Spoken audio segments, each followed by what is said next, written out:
मैं क्या पहनता हूं, क्या खाता हूं, किसी के बाप को झांकने की जरूरत नहीं है उसमें। मेरी बेटी क्या पहनेगी, मेरी मां क्या पहनेगी, मेरी पत्नी क्या पहनेगी, मेरी खाला क्या पहनेगी। अरे तू अपने घर की फिक्र कर, मेरे पीछे क्यों पड़ा है? अब क्या हम तुमसे पूछ कर पहने क्या पहना? इनको वोट भी डालना डर कर। अब मीडिया बोलती तुम खामखा इसको उत्तर प्रदेश में ला लिए। अबे दाढ़ी मेरी, टोपी मेरी, बुर्खा मेरा, तुझे क्या करना है उससे?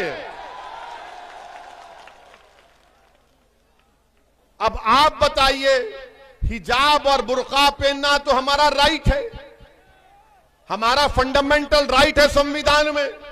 और हम आपको बताना चाह रहे हैं कि बुर्का, हिजाब और चादर, केरला हाईकोर्ट ने कहा कि यह इस्लाम का एसेंशियल फीचर है, एसेंशियल चीज है। ये कोई नहीं करता कोई बात नहीं है। और हमारा मानना यह है कि जब हम भारत के पार्लियामेंट में दाढ़ी और टोपी के साथ बीजेपी और नरेंद्र मोदी पर तनकीद कर सकते हैं, तो ये बच्ची हिजाब पहनकर जा रही है तो क्यों रोक रहे हैं आप? पढ़ने दीजिए, काबिल बनने दीजिए, बल्कि अपनी बेटियों को खूब पढ़ाओ आप, उनको डॉक्टर बनाइए, इंजीनियर बनाइए, कलेक्टर बनाइए, डीएम बनाइए, एसडीएम बनाइए।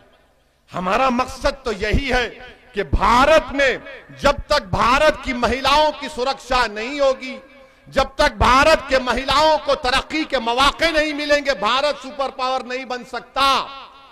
सुपर पावर बनना है तो महिलाओं को उनका जायज मुकाम मिलना जरूरी है। अब कह रहे हैं कि नहीं, ये पहनने से मुसलमान जो है दब जाता है। तुझे कैसे मालूम?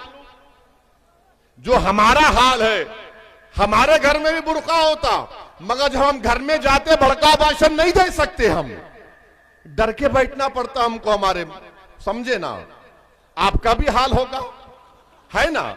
मुस्कुराओ जरा ताकि तस्दीक हो जाए। हाँ, ये लोग बोलते दबाते, अरे हमको उल्टा दबाते हैं भाई। मगर ये लोग बोलेंगे वो क्या तुम हिजाब। अब हम कल बोले एक भाषण में, हम एक भाषण में बोले, उस बच्ची का जिक्र किए। आप बताओ उस बच्ची ने जुर्रत का मुजाहरा किया नहीं किया? क्या अगर यहां पर कोई बाप है और कोई मां है तो क्या आपका सीना चौड़ा नहीं हुआ कि उसने हिम्मत से काम किया? हुआ नहीं हुआ? आपको खुशी हुई नहीं हुई?